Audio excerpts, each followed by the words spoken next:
Hello everyone, welcome back to my channel. Last episode में हमने देखा था कि किस तरह से उन तीनों वीआईपीज ने पार्क चिंग हो को मरवाने के लिए उस साइकोपैथ को अपने साथ मिला लिया था। अब यहाँ हम देखते हैं कि इस लड़ाई में फॉर्च्यून टेलर को नाइफ लग जाती है और साइकोपैथ को पार्क चिंग हो हटाता है। अब यहाँ पर हम देखते हैं वार्डन जब देखता है कि और प्रिजनर्स भी जख्मी हो चुके हैं तो वो जल्दी से अपनी टीम को अंदर भेजता है और टीम अंदर जाती है, उन सबको अलग करती है। इतने में हम देखते हैं वार्डन अंदर आता है और वो फॉर्च्यून टेलर की हालत देखकर कहता है कि इसे मेडिकल सेंटर में लेकर जाओ।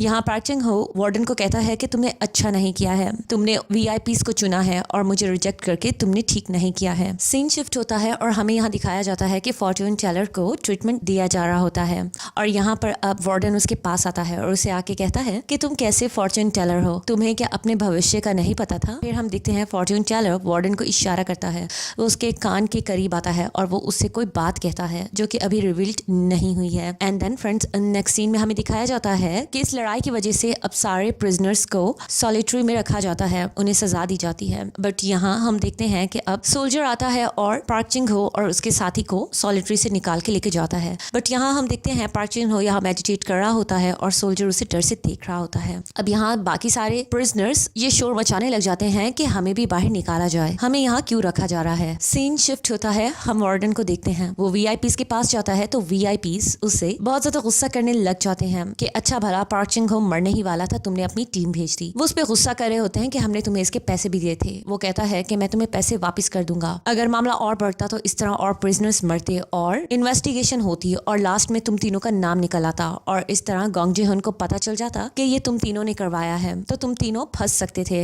इसलिए मैंने सेफ गेम में रहना ज्यादा मुनासिब समझा। हमें पार्क चिंग हो को मारने का आगे भी मौका मिल जाएगा बट हमें थोड़ी एहतियात करनी पड़ेगी। अब उसकी बातों में वो तीनों आ जाते हैं और उसे दोबारा अपनी टीम में मिला लेते हैं और कहते हैं कि नेक्स्ट टाइम हम दोबारा ट्राई करेंगे। एनीवेज, अब मीहू का दिखाया जाता है, वो प्रिस्क्राइब की हुई इंजेक्शंस पेशेंट्स को दे रही होती है बट एक पेशेंट को इंजेक्शन लगाने के बाद उसकी तबीयत खराब हो जाती है। अब यहाँ एडमिनिस्ट्रेटर आके कहती है कि तुमने गलत डोज लगाई है। अब उसे डांट पड़ी होती है बट उसने ऑलरेडी सेल फोन पे पिक्चर कैप्चर कर ली होती है डोज की, तो वो कहती है ये मेरी गलती नहीं है, किसी ने कंप्यूटर से इसे चेंज किया है। और वो अपनी साथ वाली नर्स से पूछती है कि तुम्हें किसने कहा है मुझ पर नजर रखने का या मुझे फंसाने का। वो उसे साफ कहती है मुझे नहीं पता तुम किस बारे में बात कर रही हो। बट मीहू यहाँ काफी अलर्ट हो जाती है और समझ जाती है कि उसे कोई फंसाने की कोशिश कर रहा है। अब यहाँ पर कॉन्फ्रेंस हो रही होती है जिसमें सारे डॉक्टर, नर्सेज और हेड होते हैं और यहाँ हॉस्पिटल के प्रॉब्लम्स को आपस में डिस्कस किया जा रहा होता है। यहाँ मीहू बैठी होती है तो सब लोग उसके बारे में गॉसिप कर रहे होते हैं कि बिग माउस की वाइफ है। एनीवेज, मीहू इनके बारे में कुछ रिप्लाई नहीं करती है। यहाँ हेड जो कि मेयर की वाइफ है जूही, वो सबसे पूछती है कि कोई क्वेश्चन है तो यहाँ पर मीहू खड़ी हो जाती है और कह लो जिनका मर्डर हुआ है उनके बारे में बात करनी है। एक्चुअल में उन्होंने जो पेपर्स राइट किए थे वो मेरे पास हैं, वो मुझे मिल चुके हैं। सब लोग यहाँ उसे हैरत से देख रहे होते हैं। सीन शिफ्ट होता है और हम यहाँ देखते हैं मीहू हॉस्पिटल से वापस आ रही होती है और उसे ऐसा लग रहा होता है कि उसका कोई पीछा कर रहा है। वो बहुत ज्यादा अलर्ट होती है क्योंकि उसे पता था कि अगर वो प्रोफेसर के पेपर्स की बात करेगी तो कोई ना कोई उसका पीछा जरूर करेगा, इसलिए वो बहुत ज्यादा अलर्ट होकर जा रही होती है और एक दीवार के पीछे जाके छुपती है। बट पीछे से उसका फादर उसके शोल्डर पे हाथ रखता है जिससे वो डर जाती है। तो उसका फादर कहता है कि तुम किससे डर रही हो, तो वो कहती है मुझे ऐसा लग रहा है मेरा कोई पीछा कर रहा है। अब इतने में हम देखते हैं मेयर की कॉल आती है मीहू को और वो उसे कहता है कि मैंने तुमसे मिलना है, तुमसे बात करनी है। कॉल बंद होने के बाद हम यहाँ देखते हैं कि मीहू अपने फादर को कहती है मैंने कहा था ना आपको कि मैंने पेपर्स की बात की है, तो अब मुझे समझ आ रही है कि कोई ना कोई इन पेपर्स के पीछे जरूर है और देखो मुझे कॉल भी आ गई, अब हमें लीड मिल सकती है। अब वो जा रही होती है तो हम देखते हैं कोई ऑलरेडी मीहू के पीछे होता है और उसे ज्यादा देख रहा होता है। सीन शिफ्ट होता है और यहाँ हमें दिखाया जाता है जेल का, जहाँ पर फॉर्च्यून टेलर बैठा होता है, उसकी तबीयत अब ठीक होती है और पार्क चिंग हो उसके साथ बैठा होता है। वो उसे पूछ रहा होता है आपने मेरे लिए अपनी जान खतरे में क्यों डाली, तो वो कहता है मैंने ये सब इसलिए किया कि मुझे पता है तुम बिग माउस हो ना, तो तुम मेरी बेटी की जान बचाओगे। फिर वो सोच के कहता है क्या पता तुम बिग माउस ना हो और मैंने फालतू में अपनी जान खतरे में डाल दी, क्या तुम वाकई बिग माउस हो। वो उसे गौर से देखता है और मुस्कुरा के कहता है हाँ मैं बिग माउस हूँ। अब फॉर्च्यून टेलर भी हंसने लग जाता है। सीन शिफ्ट होता है और हमें यहाँ अब दिखाया जाता है सॉलिटरी का, जहाँ दो प्रिजनर्स बहुत ज्यादा शोर मचा रहे होते हैं हमें यहाँ से निकाला जाए और फिर थर्ड प्रिजनर जिसने पार्क चिंग हो पे हमला किया था उसने अपने आप को फांसी दे दी होती है और सुसाइड कर ली होती है। अब यहाँ उसकी लाश को लेकर जाया जा रहा होता है, पार्क चिंग हो भी उसे देख रहा होता है।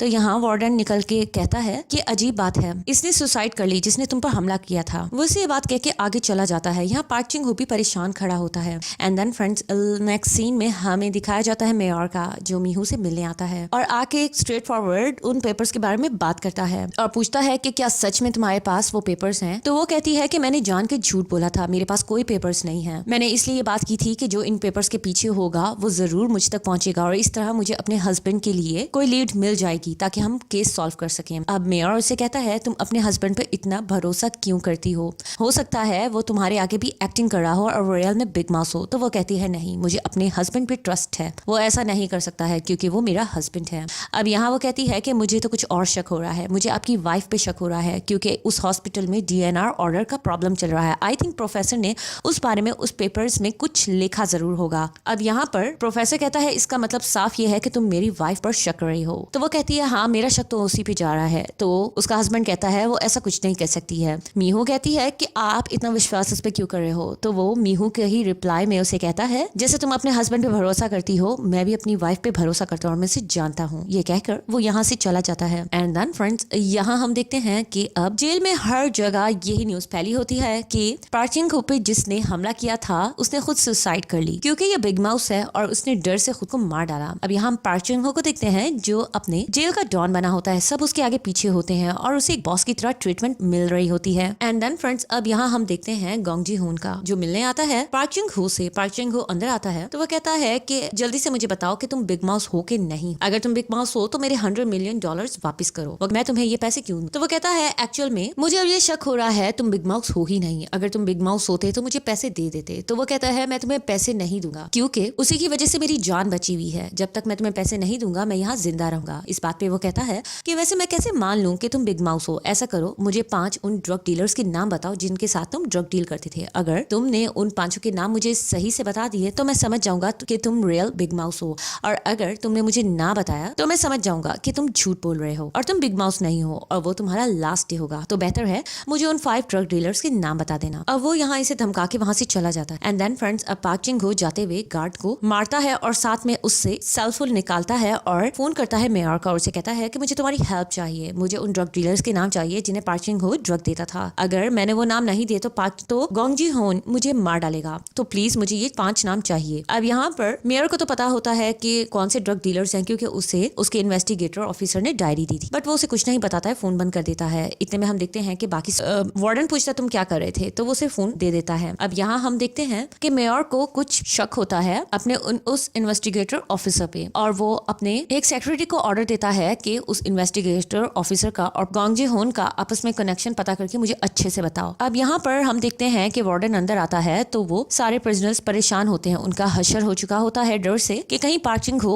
उन्हें भी ना मरवा दे, तो वो उसकी मिन्नतें कर रहे होते हैं हमें यहाँ से निकालो। यहाँ पर हम देखते हैं कि सोल्जर भी परेशान हो जाते हैं उनकी हालत देखकर। यहाँ पर सोल्जर आके वार्डन को बताता है तो डॉक्टर कहता है उन्हें निकलवा दो वरना वो हो सकता है वहाँ ही मर जाए, उनकी हालत ठीक नहीं है। एंड देन फ्रेंड्स, अब लंच का टाइम होता है। यहाँ हम देखते हैं वो दोनों प्रिजनर्स भी लंच के टाइम पे वहाँ आ जाते हैं और अपनी ट्रे उठा के खाना ले रहे होते हैं। पार्क चिंग हो उन्हें देख रहा होता है। पार्क चिंग हो कुछ सोचता है, अपने चॉपस्टिक को टेबल पर जोर से रखता है और यहाँ हम देखते हैं कि इतने में वो दोनों प्रिजनर्स वहाँ ही तड़प के मर जाते हैं। सब लोग परेशान हो जाते हैं कि इन्हें क्या हो गया है और सब लोग पार्क चिंग हो को देख रहे होते हैं क्योंकि सबको ये लग रहा होता है कि इन्होंने बिग माउस से पंगा लिया था, इसलिए अब ये तीनों भी यहाँ ही मर गए हैं। अब यहाँ इन्वेस्टिगेशन हो रही होती है। यहाँ वार्डन भी परेशान होता है कि ये कैसे पॉसिबल है। अब यहाँ वार्डन को कहा जाता है सीसीटीवी फुटेज देखने के लिए और वो सारी फुटेज वगैरह दिखता है और क्लियर नजर आता है कि उन दोनों प्रिजनर्स ने साइनाइड ले ली थी और सुसाइड की है। यहाँ वार्डन भी बहुत हैरान होता है कि उन्होंने आखिर सुसाइड क्यों की। अब वार्डन जाता है पार्क चिंग हो के रूम में और वहाँ सबका सामान वगैरह चेक करवाता है कि उसके अंदर कुछ है तो नहीं। अब बाहर सब लोग खड़े होते हैं और यहाँ उनकी चेकिंग हो रही होती है। पार्क चिंग हो बड़े ही आराम से खड़ा होता है। अब कुछ भी नहीं मिलता तो वार्डन उसके पास आता है और इतने में देखता है कि सब लोग सेल से बाहर निकल के देख रहे हैं, तो वो उन्हें डांटता है बट वो उनकी बात नहीं सुनते हैं और देखते रहते हैं। और पार्क चिंग हो आगे बढ़ता है और उनको बस एक नजर ऐसे देखता ही है। सब लोग डर से पीछे हो जाते हैं। सब लोग हैरान हो जाते हैं कि वो वार्डन से नहीं डर रहे बट पार्क चिंग हो से वो लोग डर रहे हैं। अब यहाँ वार्डन पार्क चिंग हो को कहता है कि जिन जिन लोगों ने तुमसे पंगा लिया था वो सब मर गए हैं। सीसीटीवी फुटेज में जाहिर हुआ है कि उन्होंने साइनाइड ली है। तुमने उन्हें किस मामले में डराया था। फिर वो से कहता है कि अब तुम ये मत समझो कि सब तुमसे डरेंगे, मैं तुम्हें पहले बता रहा हूँ, मैं अच्छे से तुम्हें पहचानता हूँ, तुम एक आम से लॉयर हो, तुम बिग माउस नहीं हो। तुम क्या समझते हो तुम लोगों को इस तरह घूर के डराते रहोगे। तो वो कहता है कि अगर तुम्हें इतना ही शक है तो तुम खुद चेक कर लो ना कि उन्होंने सुसाइड क्यों की, उनके पास क्या वजह थी सुसाइड करने की। यहाँ वार्डन उसके पास आता है और कहता है तुम्हारे पास सिर्फ 4 दिन है। अगर तुमने उन 5 लोगों के नाम ना बताए जिन्हें तुमने ड्रग सोल्ड किए हैं तो हम समझ जाएंगे कि तुम बिग माउस नहीं हो और तुम्हें मार दिया जाएगा। अब आगे तुम्हारी मर्जी है। वो हंस रहा होता है। सीन शिफ्ट होता है और यहाँ हम देखते हैं गोंग जी होन का, जो एक पॉलिटिकल एल्डर के पास जा रहा होता है, बट उसे अंदर जाने से मना किया जाता है। वो कहता है कि ऑलरेडी एक गेस्ट आया हुआ है। वो पूछता है वो कौन गेस्ट है। अब उसके बाद वो लोग अंदर जाते हैं तो क्या देखते हैं कि अंदर जूही होती है। अब वो लोग हैरान हो रहे होते हैं कि एल्डर जूही की इतनी ज्यादा रिस्पेक्ट कर रहा है, हमारी नहीं कर रहा। तो वो एल्डर साफू से कहता है कि तुम $100 मिलियन का मामला पहले हल करो, उसके बाद मैं तुमसे मिलूंगा। वो उससे नहीं मिलता है। यहाँ पर हम देखते हैं कि गोंग जे होंग को तो बहुत गुस्सा आ रहा होता है और यहाँ से उसे ये भी पता चलता है कि रात को मेयर ने किसी सेक्रेटरी से मिलना है जो उसे पॉलिटिक्स में आगे लेके जाएगा और उसे अच्छी सीट देगा। अब ये बात सुन के गोंग जे होंग को तो और गुस्सा आता है कि उसकी जगह ये लोग मेयर को इतनी ज्यादा रिस्पेक्ट क्यों दे रहे हैं। तो वो कहता है कि ठीक है, मैं शाम को उन्हें डिनर पर ज्वाइन कर लूंगा। अब यहाँ हम देखते हैं कि डिनर के वक्त गोंग जे होंग मेयर के पास आता है जो अपने दो अपर पॉलिटिकल पर्सन के साथ बैठकर बातचीत कर रहा होता है। अब गोंग जे होंग वहाँ आता है और अपने साथ जिस लड़के को लेकर आया होता है वो भी पॉलिटिकल का रिलेटिव होता है। अब वहाँ वो लोग गोंग जी होन से ज्यादा बातचीत कर रहे होते हैं और इसे रिस्पेक्ट देने लग जाते हैं बजाय मेयर के, और कहते हैं कि हम मेयर से बातचीत कर रहे थे कि हम इसे पॉलिटिक्स में नेक्स्ट सीट देंगे। तो यहाँ गोंग जी होन उन्हें जता देता है कि ये भी उसकी वजह से मेयर बना है और यहाँ फिर वो उन्हें कहता है कि ये बहुत अच्छा लड़का है क्योंकि ये मेरा फ्रेंड भी है, तो इसे आप लोग जरूर सीट देना। अब वो लोग कह रहे होते हैं कि ठीक है, अब तो हम इस पर ज्यादा ध्यान देंगे। यहाँ गोंग जी होन उसे जता देता है कि मेयर मेरी वजह से ही सब कुछ है, उसकी खुद की कोई भी पोजीशन नहीं है, वो चाहे तो उसे पोजीशन मिलेगी वरना नहीं। अब यहाँ हम देखते हैं कि वो फ्रेश होने वॉशरूम में गए होते हैं तो वो मेयर को कहता है कि तुम अपनी औकात भूल रहे हो, तुम्हें पता है ना कि तुम मेरे बगैर कुछ भी नहीं हो, तो लाइन क्रॉस मत करो। अब मेयर को भी उस पर गुस्सा आ जाता है। वो उसे कहता है कि तुम मुझे डॉग्स की तरह ट्रीट नहीं कर सकते हो और तुम अपनी लाइन क्रॉस मत करो। मेयर से साफ कहता है कि मैं तुम्हारे इन इशारों पे नाच नाच के थक गया हूँ, अब मैं वही करूंगा जो मुझे ठीक लगेगा, तुमने जो करना है कर लो। And then friends, next scene में हम मीहू को देखते हैं जो कि ट्रेन में होती है और उसकी नजर पड़ती है एक लड़के पे और उसे लगता है कि वो इसका पीछा करेगा और ऐसा ही होता है। उसका खूब सारा पीछा किया जा रहा होता है। वो जल्दी से उसकी चालाकी से सेल्फी लेती है और अपने फादर को सेंड करती है कि ये बंदा मेरा पीछा कर रहा है तो आप लोग जल्दी से पहुंच जाओ। वो लोकेशन सेंड कर देती है। अब यहाँ हम देखते हैं कि प्रोसिक्यूटर और उसका फादर वहाँ जल्दी से पहुंच जाते हैं और देखते हैं कि बाहर रूम के एक आदमी खड़ा है जो उसी गेटअप का है, तो वो जल्दी से जाके उसे पकड़ लेते हैं। अब यहाँ मीहू भी आके कहती है कि हाँ, यही मेरा पीछा कर रहे थे।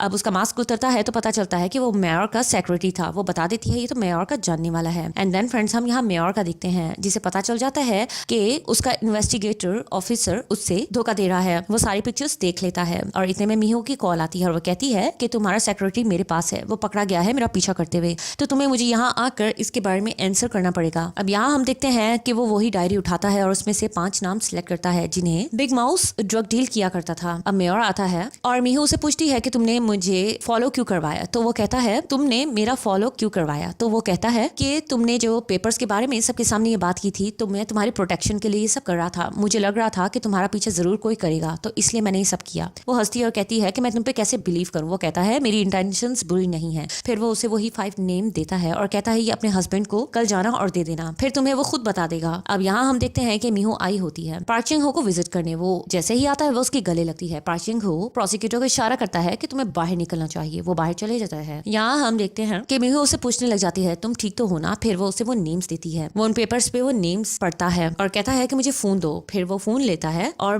मेयर को कॉल करता है और मेयर को कहता है कि तुमने मुझ पर भरोसा कैसे किया। मेयर कहता है कि अगर तुम सच में बिग माउस होते तो तुम मेरी हेल्प ना लेते। अब यहाँ उसे कुछ तसल्ली होती है। वो उससे थैंक यू करता है और फिर से मीहू को गले लगाता है और कहता है कि कोई भी मसला हो या अर्जेंट मैटर हो मेयर से बातचीत कर लेना, वो मेरी हेल्प कर रहा है, मैं उस पर ट्रस्ट करता हूँ, तुम भी उस पर ट्रस्ट करना। अब यहाँ हम नेक्स्ट सीन में देखते हैं गोंग जी होंग का जो उसी इन्वेस्टिगेटर ऑफिसर के साथ बैठा होता है और उसे कहता है कि मैंने ये चाल चली है, जो डायरी मैंने तुम्हें दी थी उसमें सारे फेक नेम्स हैं और अगर पार्क चिंग हो ने उन फेक नेम्स में से कोई नाम लिए तो मैं समझ जाऊंगा कि मेयर उसकी हेल्प कर रहा है और मुझे ये भी पता चल जाएगा कि वो बिग माउस है कि नहीं है। अब मैं इन दोनों को एक ही निशाने से उड़ा दूंगा। अब वो उस इन्वेस्टिगेटर ऑफिसर को लालच देता है कि मैं तुम्हें नेक्स्ट सीट पे बहुत अच्छी पोस्ट दूंगा। अब ये सारे प्रिजनर्स यहाँ डरे होते हैं कि हम पार्क चिंग हो से यानी बिग माउस से पंगा नहीं लेंगे, जिसने उससे पंगा लिया है वो मर गया है। यहाँ पे लीडर को बहुत ज्यादा गुस्सा आ रहा होता है, वो उन्हें चुप करा रहा होता है। And then friends, next scene में हमें दिखाया जाता है कि यहाँ पर वार्डन के पास ट्रांसपोर्टेशन कार्ड्स आते हैं जिन पे बेट लगाई जाती है 100 मिलियन वॉन की। अब यहाँ पे सब प्रिजनर्स ये डिसाइड कर रहे होते हैं कि 2 टीम्स है, VIPs की और यहाँ पर बिग माउस की। तो यहाँ पर हम देखते हैं कि यहाँ पे बेट लगाई जा रही होती है कि बिग माउस रियल है कि नहीं, VIP जीतेंगे या बिग माउस। तो यहाँ पर अब हम देखते हैं कि VIPs को पता चल जाता है कि उनके खिलाफ जेरी सबको कार्ड्स वगैरह दे रहा है और चाह रहा है कि सब प्रिजनर्स बिग माउस पे बेट लगाएं और वो लोग जीत जाएं बहुत सारे पैसे। तो यहाँ पे उन्हें पता चलता है, वो जेरी को आके मारते हैं, वो पकड़ा जाता है। अब जेरी को लेकर पार्क चिंग हो के पास लेकर जाया जाता है। पार्क चिंग हो से पूछता है क्या मसला है, तो वो सॉरी करता है कि मैंने तुम्हें बताए बगैर ही तुम्हारा नेम यूज किया है। अब यहाँ पे वो पूछता है कि सिचुएशन क्या है, तो वो कहता है कि सब लोग कह रहे हैं शायद तुम फेक हो और सब वीआईपीस पे बेट लगा रहे हैं, तुम पे बेट कम लोग लगा रहे हैं। तो वो कहता है ठीक है कि मैं बेट लगाने के लिए तैयार हूँ, अगर मैं जीतता हूँ तो 300 मिलियन वॉन पर। उन्होंने 3000 मिलियन वॉन पर उन्होंने 1000 मिलियन वॉन का बेट लगाया होता है। यहाँ पे वो तीनों हंसने लग जाते हैं और कहते हैं तुम फेक हो, तुम फेक फॉलोअर्स बना रहे हो, तुम हमारा कुछ बिगाड़ नहीं सकोगे। अब यहाँ पर वो वार्डन को डीलर बना लेते हैं। तो वो कहता है ठीक है, मुझे कोई एतराज नहीं है। सीन शिफ्ट होता है और यहाँ हम देखते हैं कि मेयर किसी पेंटिंग के आगे खड़ा होता है और यहाँ आकर गोंग जी होंग कहता है कि मैंने बिग माउस को कहा है कि वो मुझे 5 ड्रग डीलर्स के नाम बता दे, तो मुझे यकीन आएगा कि वो बिग माउस है। तो वो कहता है मैं इसमें इंटरेस्टेड नहीं। तो वो कहता है कि अब जेल में भी 300 मिलियन वॉन की बेट लगी हुई है कि वो बिग माउस है कि नहीं है, लेकिन अगर उसने गलत नेम बता दिए तो वो मर जाएगा। अब वो कहता है कि मैंने एक डायरी लिखी थी जिसमें मैंने गलत ड्रग डीलर्स के नाम लिखे थे, वो सब फेक थे। मुझे उम्मीद है कि वो उनमें से किसी फेक नेम्स के बारे में नहीं बात करेगा, क्योंकि अगर उसने किया तो मैं समझ जाऊंगा। अब यहाँ मेयर समझ जाता है कि वो उसके बारे में बात कर रहा है क्योंकि उसी ने उसे वो प्रोवाइड किए हैं नेम्स। वो जल्दी से वार्डन को कॉल्स लगा रहा होता है, बट यहाँ पे वार्डन कॉल नहीं उठा रहा होता क्योंकि वो वीआईपीस के साथ होता है और वो भी चाह रहा होता है कि वो फेक नेम ले ले। यहाँ वो उसे कॉल्स पे कॉल्स कर रहा होता है एंड यहाँ हमें पार्क चिंग हो को दिखाया जाता है जो मेडिटेट कर रहा होता है। इतने में हम देखते हैं कि वहाँ पे सोल्जर आता है, वो उससे वही स्केरी लुक देता है और साथ उठ के खड़ा हो जाता है। एंड देन फ्रेंड्स, अब हम यहाँ देखते हैं कि सब ही प्रिजनर्स पार्क चिंग हो के साथ होते हैं और वो होप कर रहे होते हैं कि इस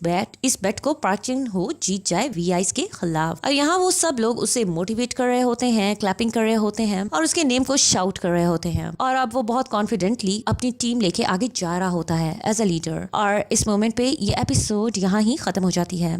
तो गाइस, अगर आप लोगों को हमारी ये एपिसोड पसंद आ रही है और ये ड्रामा आप लोग चाहते हैं मैं कंटिन्यू करूँ, तो मेरे चैनल को सब्सक्राइब कर दें और मेरी वीडियो को लाइक कर दें। Thank you so much.